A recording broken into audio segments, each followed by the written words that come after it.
Hello friends, तो हम finally आ चुके हैं अपने क्लास 11th की थीम 4 के हमारे लास्ट पार्ट पे, जो कि हमारा पार्ट 10 है, जिसमें हम पूरी समरी देखने वाले हैं और हम क्वेश्चन आंसर्स देखने वाले हैं।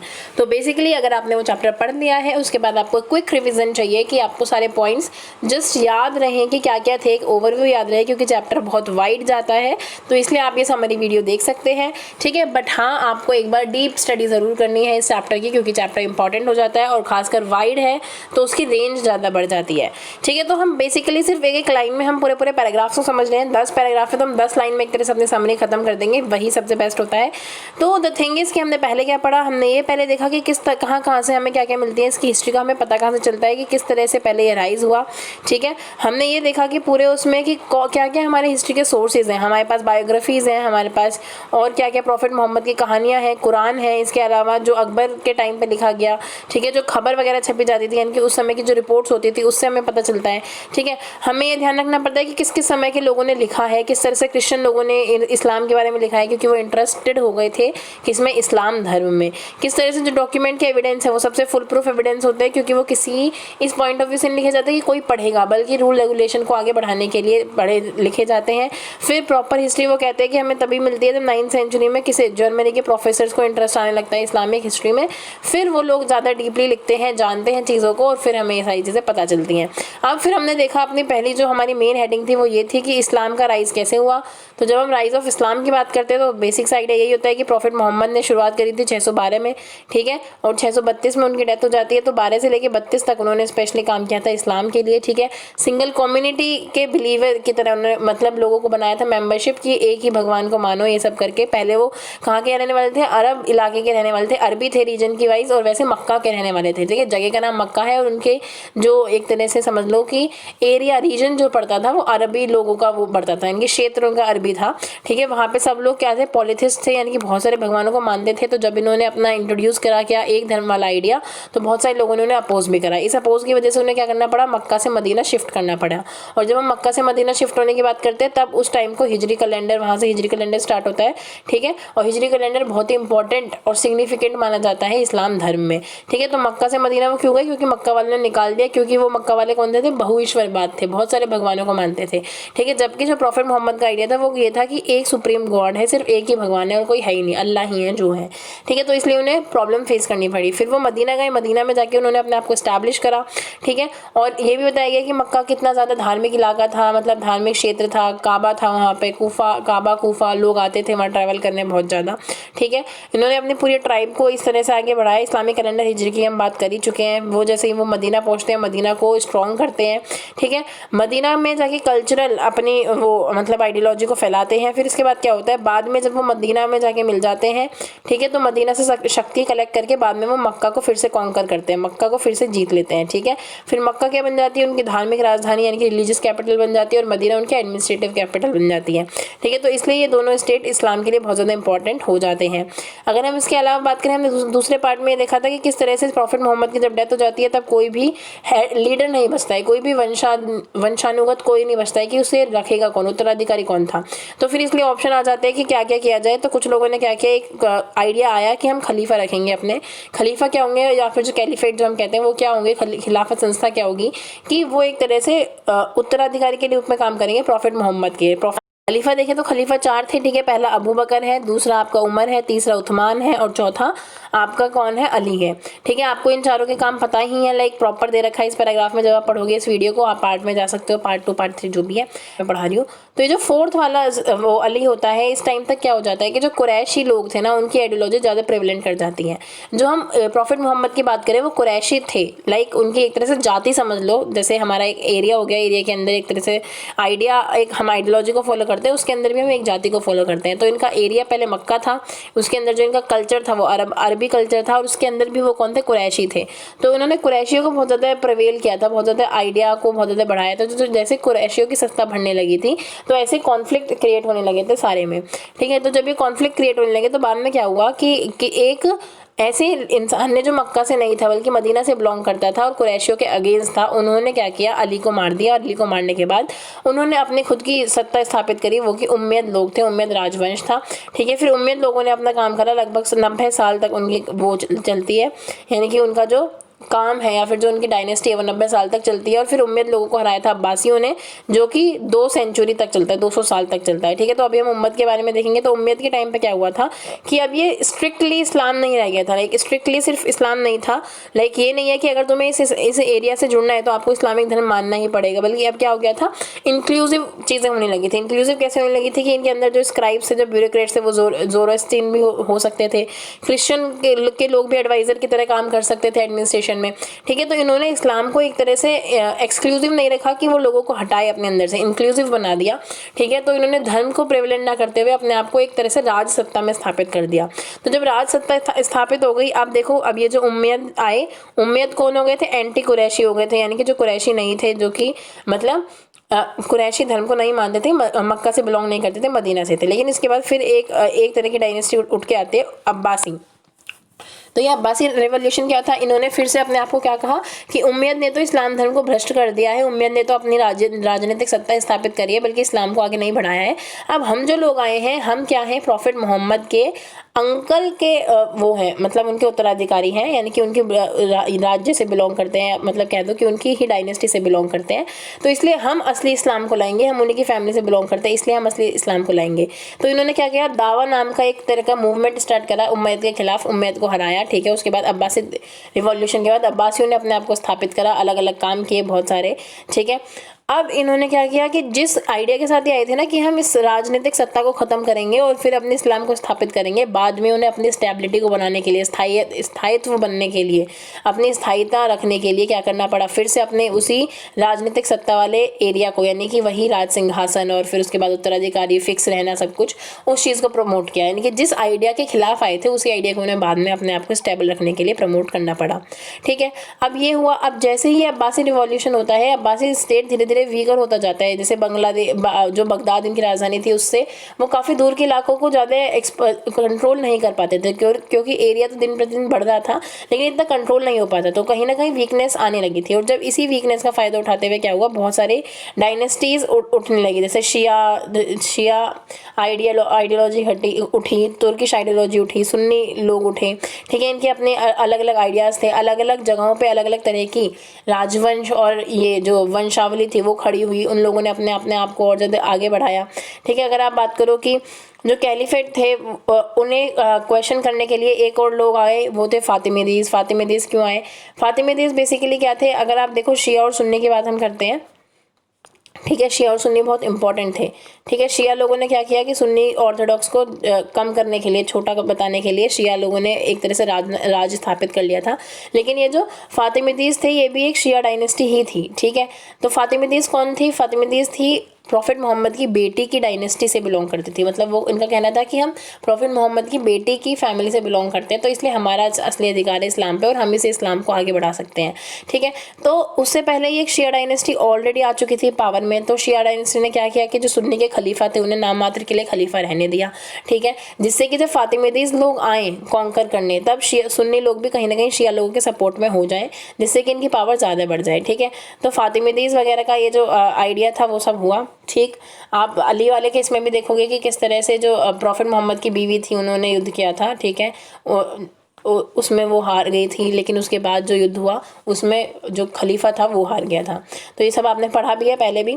ठीक है, अब इसके बाद क्या हुआ, धीरे धीरे बहुत सारे जब ग्रुप आने लगे तो बहुत सारी आइडियोलॉजी क्लैश होने लगी। जैसे तुर्की सुल्तान आए, तुर्की सुल्तान अलग अलग जगहों पे पहले क्या करते थे कि तुर्की लोग अलग अलग लोगों की आर्मी में काम करते थे, फिर आर्मी में ऊँची ऊँची पोस्ट में गए, ऊँची ऊँची पोस्ट में जाने के बाद इकट्ठे होकर उन्होंने क्या कर दिया, काम कर दिया। ऐसे ही आप 2 ब्रदर्स को देखोगे कि 2 भाई थे।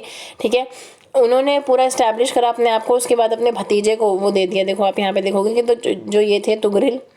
ठीक है, यहाँ पे देखो सल्जुक ब्रदर्स थे। सल्जुक ब्रदर्स कौन थे, 2 भाई थे। ठीक है, जिन्होंने पूरा सल्जुक डायनेस्टी को आगे बढ़ाया था। सल्जुक तुर्क के मतलब तुर्की थे, लेकिन वो क्या थे, इस्लामिक तुर्की नहीं थे, यानी कि तुर्की जगह से बिलोंग करते थे लेकिन इस्लामिक नहीं थे, इस्लामी तुर्की नहीं थे। ठीक है, तो 2 ब्रदर्स थे जिन्होंने उस पूरे डायनेस्टी को आगे बढ़ाया, बाद में अपने भतीजे को उसे देके और फिर वो आगे मतलब अपने फ्यूचर में मतलब निकल लिए एक तरह से, अपने बाद अपने भतीजे को अपना क्या बना दिया, उत्तराधिकारी बना दिया। ठीक है, फिर इसके बाद क्या होता है, इसके बाद होता है बेसिकली मंगोल लोग आ जाते हैं, जो आप थीम 5 में पढ़ोगे किस तरह से मंगोल डायनेस्टी आती है मंगोलिया की, वो अलग बात है। लेकिन इसके बीच में एक काम होता है धर्मयुद्ध का क्या सीन है? धर्मयुद्ध का सीन ये है कि जब जेरूसलम एक जगह है जो कि क्रिश्चियंस के लिए बहुत ज़्यादा मतलब पवित्र मानी जाती है, वहाँ पे ऐसा माना जाता है कि जो जीसस क्रिस्ट थे उन्हें लटकाया गया था, उन्हें फांसी दी गई थी, जिसके बाद उनके अंदर फिर से जान आ गई थी। ये सारी जो परंपराएं हैं जो क्रिश्चियंस में बहुत ज़्यादा फेमस है वो जेरूसलम में ही हुई थी, ठीक है। लेकिन ये जो अरबी लोग थे यानी कि जो इस्लामिक लोग थे, इन्होंने क्या किया था, जेरूसलम को घेर लिया था, जीत लिया था।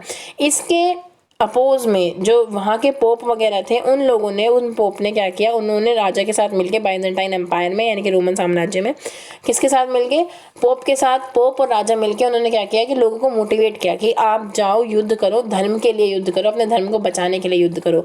वैसे इनके कुछ रूल्स रेगुलेशन थे कि आप जहाँ पे पूजा करते हो वहाँ आप युद्ध नहीं कर सकते, जो लोग युद्ध में नहीं है आप उन्हें नहीं मार सकते, इस तरह से कुछ रूल रेगुलेशन थे। लेकिन अगर धर्म के लिए युद्ध किया जा रहा है तो उसे सही माना गया और उसे प्रमोट भी किया गया, ठीक है। फिर यही हुआ, तो इस तरह से 4 बार इनका लगभग युद्ध होता है, 3 से 4 बार युद्ध होता है। और इसके रिप्लाई में लास्टली क्या होता है, फाइनली जो जिहाद वाली हमारी आइडियोलॉजी है वो उठ के आती है कि किस तरह से फिर इस्लामिक राजा ने रिप्लाई करने के लिए बाद में लोगों को मोटिवेट किया कि तुम जिहाद करो। जिहाद इज़ लाइक तुम अपने धर्म को बचाने के लिए युद्ध लड़ो, ठीक है। और वही जिहाद आज नेगेटिव वे में लिया जाता है। लाइक उस समय में भी लड़ाई वगैरह सही होगी या नहीं होगी वो अलग बात है, एरिया के अकॉर्डिंग डिपेंड करता है। लेकिन आज के टाइम पर तो वो बिल्कुल सोशल ऑर्डर के खिलाफ है, ठीक है। लेकिन आज भी उसी जिहाद के नाम पर फिर वो गड़बड़ करी जाती हैं, ठीक है। और बाद में आपको पता ही है कि इसके कॉन्सिक्वेंसेज क्या हुए, उसके फाइनल कॉन्सिक्वेंसेस क्या हुए कि 1291 में एक तो सभी जो क्रिश्चियन लोग थे जिन्होंने पूरा आक्रमण वगैरह किया था उन्हें एक इस्लामिक राजा ने बाहर निकाल दिया था अपने इलाके से। और इसके 2 इम्पैक्ट होते हैं, पॉजिटिव भी और नेगेटिव भी। एक नेगेटिव इम्पैक्ट क्या होता है कि इन युद्धों की वजह से जो क्रिश्चियन लोग हैं क्रिश्चियन राजा हैं उनके अंडर जो इस्लामिक लोग हैं, और जो इस्लामिक राजा है अगर कहीं पे और उसके अंडर जो क्रिश्चियन लोग रह रहे हैं उन्हें थोड़ी बहुत कॉन्फ्लिक्ट देखने को मिलते हैं। लाइक इस्लाम से और क्रिश्चियन के बीच का जो वैर है, जो वर्सेस आया है ना इनके बीच में, जो अपोजिशन आया है वो कहीं ना कहीं इन्हीं धर्म युद्धों की वजह से आया है। और एक अच्छा रीज़न बना सकते हो, लाइक इसका एक अच्छा कॉन्सिक्वेंस, बिल्कुल अच्छा तो नहीं कह सकते बट हाँ, कि जो व्यापारिक मार्ग है ना वो इटली वाला बहुत ज़्यादा प्रेवलेंट है। लाइक जब ये अरब मतलब ये क्रिश्चियन वाला पूरा और जो अरब वाला जो पूरा युद्ध था इनका, बाइजेंटाइन एम्पायर का और इस्लामिक एम्पायर का जो पूरा युद्ध था, जब ये पूरा शॉर्ट आउट भी हो गया तब भी इस्लाम जो इटली है, इटली से जो व्यापारिक मार्ग जाता था, ठीक है, ऊपर से या नीचे से यानी कि समुद्र के मार्ग से या सड़क के मार्ग से जो इटली से व्यापारिक मार्ग जाता था वही पॉपुलर रहा और वो एक तरह से बहुत ज़्यादा एक सेंटर बन गया व्यापार का। तो व्यापार बढ़ना किसी भी एक इलाके में अच्छी बात है, ठीक है। बट हाँ वो ये है कि क्रिश्चियन और इस्लामिक जो रिलेशन है उसमें कुछ फ़ायदा नहीं हुआ, ठीक है। अब हमने देखा कि किस तरह से उनकी इकोनॉमी थी, कैसे एग्रीकल्चर था, अर्बनाइजेशन था, कॉमर्स कैसा था। देखो सभी लोग एग्रीकल्चर पे डिपेंडेंट थे। जैसे नए नए राजा आते थे कोई भी एग्रीकल्चर को नहीं छेड़ता था बल्कि उन पर टैक्स भी देना पड़ता था, ठीक है। और जब हम टैक्स की बात करते हैं तो बेसिकली क्या था कि अगर कोई मुस्लिम है तो उसे 1/10 टैक्स देना पड़ता था, अगर कोई और है तो 1/5 से लेके मतलब हाफ तक का टैक्स में उसे देना पड़ता था। लाइक जितनी भी क्रॉप उगाई, अगर वो इस्लामी है, वो मुस्लिम है तो वो 1/10 टैक्स देगा, और अगर वो कोई और धर्म से बिलोंग करता है तो 1/5 या फिर हाफ ऑफ द क्रॉप का वो टैक्स देगा। बट तो इसलिए क्या हुआ कि धीरे धीरे लोगों ने धर्म परिवर्तन स्टार्ट करा। इसकी वजह से फिर उन्हें क्या करना पड़ा कि इससे तो स्टेट की इनकम कम हो जाएगी, तो स्टेट की इनकम कम ना हो इसलिए पहले तो कन्वर्जन पे रोक लगाई कि धर्म परिवर्तन ज़्यादा मत करो, स्टेट को स्टेबल भी रखना है, ठीक है। लेकिन फिर बाद में क्या किया, सबके लिए यूनिफॉर्म टैक्स लागू कर दिया कि भले कोई इस्लामिक है, कोई मुस्लिम है या फिर कोई नॉर्मल है, सब पे सेम टैक्स लगेगा। इसके अलावा क्या था, अलग अलग तरीके से प्रमोट किया गया एग्रीकल्चर को। कैसे कि नई नई जो आपकी टेक्नोलॉजीज़ थी वो तो इतनी नहीं थी, लेकिन इरीगेशन फैसिलिटीज़ बहुत मस्त थी। लाइक इरीगेशन कल्चर, मतलब इरीगेशन है, कैनाल सिस्टम है, वो बहुत ज़्यादा प्रेवलेंट था, वो बहुत ज़्यादा स्ट्रॉन्ग था। इसके अलावा भले इतनी टेक्नोलॉजीज़ ना हो तो फिर वो किस तरह से प्रमोट किया जाता था, अगर कोई किसान है या फिर कोई इंसान है वो किसी एक लैंड को जो एग्रीकल्चर लैंड नहीं है उसे एग्रीकल्चर लैंड बनाता है तो उसे टैक्सेस वगैरह में छूट मिलती, तो इस तरह से प्रमोट किया जाता, तो एग्रीकल्चर को बढ़ाया गया। इसके अलावा अगर हम इकोनॉमी देखें तो बहुत ज़्यादा प्रेवलेंट हुई, यहाँ पे बहुत सारी तरह के लोग रहते थे। मंदिर के आसपास, मंदिर नहीं कह सकते सॉरी, मस्जिद के आसपास यहाँ पे बहुत सारे लोग इकट्ठे होते हैं। मार्केट बहुत बड़ा था, मार्केट प्लेस बहुत बड़ा बना, ठीक है। कॉमर्स के साइंस के साइड से तो आपको पता ही है कि अलग अलग लोग आते थे, मिलते थे, रहते थे, ठीक है। किस तरह से शहर इनके बने हुए थे, आपने ये देखा कि शहर में कौन कौन थे एडमिनिस्ट्रेटिव लोग रहते थे, सोल्जर्स रहते थे। कुछ लोग थे जो मेन सोसाइटी में नहीं रहते थे, मेन सिटी में नहीं रहते थे, तो वो कंट्री साइड में रहते थे। कंट्री साइड में रह के भी उनके पास सारी चीज़ें अवेलेबल होती थी, भले ही थोड़ा एडजस्टेड नहीं था कंट्री साइड वाला इलाका, बट स्टिल थोड़ा बहुत ऐसे मतलब डिस्क्रिमिनेशन भी हमें देखने को मिलता है। इसके अलावा आपने लर्निंग और कल्चर, लाइक इनका कल्चर कैसा था, आपने क्या क्या सीखा। अब देखो जब अलग अलग लोग मिलते हैं, अलग अलग तरह की जगहों को कॉन्कर किया जा रहा है, तो उनके अलग अलग कल्चर क्लैश होते हैं। जैसे ही वो कल्चर क्लैश होते हैं तो एक नया तरह का कल्चर जन्म लेता है। तो इस तरह से जो इस्लाम था उसने स्टार्टिंग से क्या कहा, जो उसका कल्चर है वो हमेशा डेवलप होता रहा है धीरे धीरे। जैसे ही नए नए लोग आते हैं तो उसका अलग इंटरप्रिटेशन करते हैं। लाइक कुछ लोग क्या कहते हैं, कुछ लोगों का मानना है, एक आइडियोलॉजी है जिनका मानना ये है कि सिर्फ जो कुरान है, आप जब कुरान के बारे में पढ़ोगे कि जो कुरान है वो मक्का में जब प्रॉफिट मोहम्मद थे, तब मक्का और मदीना में जब प्रॉफिट मोहम्मद थे, जब भगवान ने, जो अल्लाह ने उन्हें आइडिया दिया था, जो अल्लाह ने उन्हें शिक्षा दी थी, वो उसमें लिखी हुई है। तो आपको लिटरली उसे मानना, फॉलो करना चाहिए। लाइक शब्द से शब्द, वर्ड बाय वर्ड उसे फॉलो करना चाहिए। कुछ कहते हैं कि नहीं, समय के अनुसार उसकी इंटरप्रिटेशन चेंज होती है। तो इस तरह के थोड़े बहुत क्लैशेज होते हैं। शिया और सुन्नी का क्लैश तो हमें पता ही है कि हमेशा से पॉपुलर रहा है, ठीक है। लाइक हर उसमें होते हैं, उसमें तो कोई ऐसा सीन नहीं है। अगर आप बात करोगे किबला वगैरह की, कहाँ मतलब किस डायरेक्शन में रह के वो पूजा करते थे, कैसे मदर से इंपॉर्टेंट होते थे वहाँ पे, ठीक है। मस्जिद में कॉलेजेस एक तरह से होते थे जो मदरसे होते थे। कुरान में देखो कैसे पेजेस थे, लगभग 114 चैप्टर्स हैं उसमें, जो कि डिक्रीजिंग ऑर्डर में। लाइक सबसे छोटा जो चैप्टर है वो सबसे लास्ट वाला चैप्टर है, ठीक है। लेकिन इसका एक एक्सेप्शनल केस क्या है कि जो फर्स्ट चैप्टर है वो सबसे ही छोटा है। क्यों है वो? क्योंकि एक छोटी सी प्रेयर है, उसके बाद वो पूरा कुरान के चैप्टर से स्टार्ट होते हैं। तो सबसे बड़ा चैप्टर है, फिर सबसे छोटा, फिर छोटा, फिर छोटा, फिर छोटा, ऐसे चैप्टर्स हैं। तो डिक्रीजिंग ऑर्डर में है, ठीक है। 650 के टाइम पे लिखा गया था। अगर आप सबसे पुराना वो समझे तो 9th सेंचुरी की जो कुरान है वो हमारी सबसे पुरानी कुरान है। और अगर उससे भी पुराना एविडेंस आप चाहते हो तो आपको 7th सेंचुरी में कुछ पत्थर पे खुदा हुआ, रॉक पे खुदा हुआ, ये ऐसी चीज़ें मिल जाएंगी, ठीक है, जो आप उस समय की मान सकते हो, ठीक है। तो इसके साथ आपका लर्निंग और कल्चर वाला जो आपका लास्ट एस्पेक्ट था वो खत्म होता है। आइडियल स्टूडेंट के बारे में आपने जाना कि किस तरह से स्कोप खोल रखा है कि आप हर किसी से सीखो, हर किसी से जानो, आप जितना सीख सकते हो उतना सीखो, जो सीख रहे हो वो 100% दे के सीखो, इस तरह से। और फिर आपको पता ही है कि इस्लाम में जो अपने सिक्के के बारे में जाना था, वैसे भी कि सिक्के में एक टाइम पे आके क्या हो गया था कि इंसानों की फ़ोटो बनाना अलाउ नहीं था, वो मना हो गया था। तो क्या चीज़ बढ़ी? कैलीग्राफी बढ़ी, लाइक राइटिंग बढ़ी, और ज्योमेट्रिकल शेप्स की डिज़ाइनिंग बढ़ी, ठीक है। इन दोनों को बढ़ा के क्या होता था कि इन दोनों को बढ़ाया गया। और जो इस्लामिक कल्चर आपको मेन दिखता है, जब आप कहीं भी खुदा हुआ देखते हो, आप कुतुब मीनार पे देखते हो, आप ताजमहल में देखते हो, अगर कुछ इस्लाम या अरबी में लिखा हुआ है तो या तो वो लिखा हुआ होता है, एक खुदा हुआ होता है, या फिर वो ज्योमेट्रिकल शेप्स में डिज़ाइन होती हैं। वो किसी इंसान को कभी पोर्ट्रेट नहीं करते हैं, वो बाद में डिनाई हुआ था, पहले ऐसा नहीं था लेकिन बाद में ऐसा होने लगा। अब आपके क्वेश्चन आंसर हम देख लें तो बेसिकली बेदुइन के फीचर बताने। तो आपको पता है कि बेदुइन इलाका कैसा था कि वो अरबी इलाके में रहता था, डेजर्टेड इलाके में रहता था, डेजर्ट का मानने वाला था, नेचर के पास रहते थे, ठीक है। नोमैडिक लोग थे, एक जगह से दूसरी जगह जाते रहते थे अपने कैमल के मतलब कैमल को जिंदा रखने के लिए, जहाँ पे भी उन्हें जब भी जगह मिलती थी, ठीक है। इसके अलावा इनके अंदर इंटरनल कॉन्फ्लिक्ट्स भी होते थे, कई बार ट्राइब्स के अंदर वॉर हो जाती थी। लेकिन बाद में जब इस्लाम धर्म इमर्ज हुआ तो क्या होता है कि ये इस्लाम से बहुत ज़्यादा प्रभावित हो गए, और बाद में बेदुइन्स लोग इसके मतलब आर्मी में भी जुड़ गए थे, अरब लोगों की आर्मी में भी जुड़ गए थे, ठीक है, जिससे कि वो राजा के खलीफाओं के अंडर भी रहते थे और डेजर्टेड नेचर के पास भी रहते थे। आपने ये पढ़ाई है, आप ये कर दोगे, ठीक है। उसके बाद अब्बासी रिवॉल्यूशन से आप क्या समझते हो? अभी हमने पूरा पढ़ा अब्बासी रिवॉल्यूशन को, किस तरह से उम्मयद राजवंश के बाद ये अब्बासी राजवंश आता है और अपने आप को क्या बताता है, अपने आप को प्रॉफिट मोहम्मद का रियल मतलब एक तरह से उत्तराधिकारी बताता है, इनहेरिटेंट बताता है, ठीक है। और आपको पता ही है कि किस तरह से दावा, उनके मूवमेंट का नाम दावा था, उन्होंने उम्मयद राजवंश को पूरा खत्म करा, उसके बाद अपने आप को एस्टैब्लिश करा, ठीक है। लगभग 90 साल तक इन्होंने राज किया। फिर वो कह रहे हैं कि आप किस तरह से कह सकते हो कि अरब, ईरान और तुर्की जो थे कॉस्मोपॉलिटन कैरेक्टर के थे। कॉस्मोपॉलिटन क्या होते हैं? इसमें मल्टी कल्चरल्स होते हैं, बहुत सारे कल्चर के लोग होते हैं। तो आपको पता है कि अगर हम अरबी लोगों की बात करें तो क्या क्या इन्होंने क्या किया, अलग अलग तरह से फैलाव किया, हर जगह इन्होंने फैलाव किया। हमने लर्निंग और कल्चर वाले पोर्शन में भी देखा था कि किस तरह से अलग अलग लोग आए, अलग अलग आइडियोलॉजी क्लैश हुई। इसके अलावा हमने ये भी देखा कि मतलब कई बार एडमिनिस्ट्रेशन में आपको क्रिश्चियन भी देखने को मिले एज एडवाइजर, आपको जोरोस्ट्रियन लोग भी मिले, ठीक है। तो हाँ, कॉस्मोपॉलिटन कैरेक्टर तो था इनका। जब हम ईरानियंस की बात करते हैं तो भाई ईरानियों का भी यही था कि ईरानी जब लोग आए, जब कल्चर में आए, लाइक जो कौन थे, जो उम्मयद राजवंश आया, ठीक है, उम्मयद के बाद अब्बासी आए, ठीक है। तो जो उम्मयद राजवंश था वो जहाँ से निकल के आता है दमास्कस के बाद से, जब हम भी घोड़ों की बात करते हैं, ठीक है। तो आपने जब वो देखा होगा तो वो अपने साथ क्या आए थे, वो अपने साथ कुरैशी हो, चाहे कोई इस्लाम कोई और हो, सबको इंक्लूसिव ग्रोथ के साथ चले थे, किसी एक को इन्होंने डिपेंड नहीं किया था अपने साथ, ठीक है। जब हम तुर्की लोगों की बात करते हैं तो आप सल्जुक तुर्क की बात करते हो तो उन्होंने अलग अलग तरह की आर्मीज़ में काम किया, ठीक है। अलग अलग आर्मीज़ में काम करने का मतलब ये था कि वो सबको इंपॉर्टेंस दे रहे थे। उसके उसके बाद जब वो आगे बढ़ते हैं, ठीक है, और ऊपर आते हैं, ठीक है, अपने अंडर चीज़ों को लेते हैं, तो उन्होंने एक इंक्लूसिव ग्रोथ के साथ अपना काम करना शुरू करा। और इसके अलावा हम जानते हैं, क्या क्या जानते हैं, कि जो अलग अलग धर्म के लोग थे उन्हें एक्सेस थी कि आप टैक्स पे कर सकते हो और उसके बाद अपनी अलग अलग रिलीजियस एक्टिविटीज़ को फॉलो भी कर सकते हो, आप अपने धर्म को मान भी सकते हो, बस आपको एक टैक्स पे करना पड़ेगा स्टेट को। तो कॉस्मोपॉलिटन इलाका तो था ही, ठीक है। इसके अलावा क्या था कि हम जानते हैं कि जैसे ही धर्म परिवर्तन होने लगा था, हमने अभी पढ़ा था कि 1/10 टैक्स वाला सिस्टम था इस्लाम के लिए और 1/5 था जो बाकी लोग थे, हाफ और 1/5, ठीक है। अगर जब लोग चेंज करने लगे तो क्या किया, पहले तो कन्वर्जन को ही रोक दिया, यानी कि हर तरह के लोगों को एग्जिस्टेंस को सपोर्ट करने लगे कि ठीक है, अगर तुम इस्लामिक वो क्रिश्चियन भी हो तो भी ठीक है, ठीक है, आपको धर्म परिवर्तन की जरूरत नहीं है, सिर्फ टैक्स को कम करवाने के लिए। इसके अलावा फिर बाद में क्या किया इन्होंने, नेचुरली क्या किया कि सभी का सेम कर दिया। तो कहीं ना कहीं वो इंक्लूसिव ग्रोथ वाला फीचर हमें देखने को मिलता है।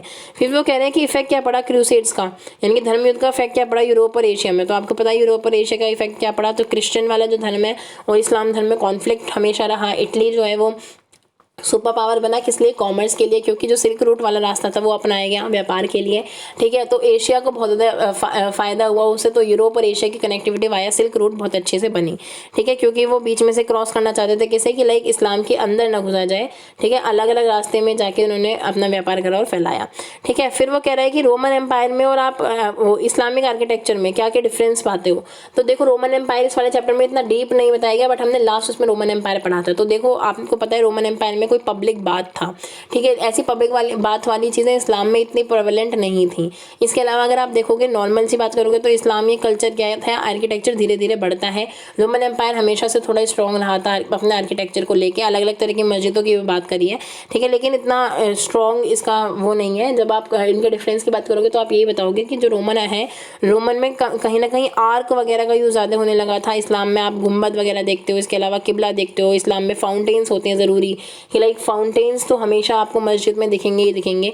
रोमन एम्पायर में आपको चर्चेस के पास ज़रूरी नहीं है फाउंटेन्स हों ही, ठीक है। तो ये सारे क्या थे, इनके कुछ क्वालिटीज़ थी। फिर उसके बाद बता रहे हो कि अगर आप समरकंद से दमास्कस जाते हो तो आपको अपनी जर्नी में बीच में पड़ने वाली जो वो है रास्ते हैं वो बताना है, ठीक है। तो देख लेते हैं। वैसे तो क्वेश्चन के हिसाब से इंपॉर्टेंट नहीं है, लाइक पेपर के हिसाब से इंपॉर्टेंट नहीं है, बट मैप वर्क में इंपॉर्टेंट हो सकता है आपका। देखो समरकंद ये रहा, ठीक है, और दमास्कस आपको यहाँ पे दिखेगा, ठीक है। तो ये पूरा एरिया है जो ईरान और इराक को कवर करता है, आज के ईरान और इराक को, ठीक है। तो अगर आप समरकंद से दमास्कस जाओगे तो आपको क्या क्या फेस करना पड़ेगा, आपको अलग अलग तरह की सिटीज़ से होकर गुजरना पड़ेगा, ठीक है, जिसमें कि आपकी बहुत सारी सिटीज़ आती है जहाँ पे बहुत ज़्यादा मतलब क्या था, हर चीज़ के लिए वो इंपॉर्टेंट भी थे। समरकंद से आप दमास्कस जा रहे हो तो बीच में ये बगदाद पड़ेगा जो कि इंपॉर्टेंट था। निशापुर बहुत ज़्यादा इंपॉर्टेंट पवित्र जगह मानी जाती है, ठीक है। तो इस तरह से आपको इन्फॉर्म करना है। आप जब मैप पढ़ोगे ध्यान से तो आपको समझ में आएगा। एज सच आपको डीपली इस क्वेश्चन के बारे में जानने की मतलब ज़रूरत नहीं है, क्योंकि वो मैप वर्क के लिए इंपॉर्टेंट। तो ठीक है, इस तरह से आपका ये वाला चैप्टर फुल्ली कंप्लीट होता है with summary, with question answer, with each and every part of this chapter,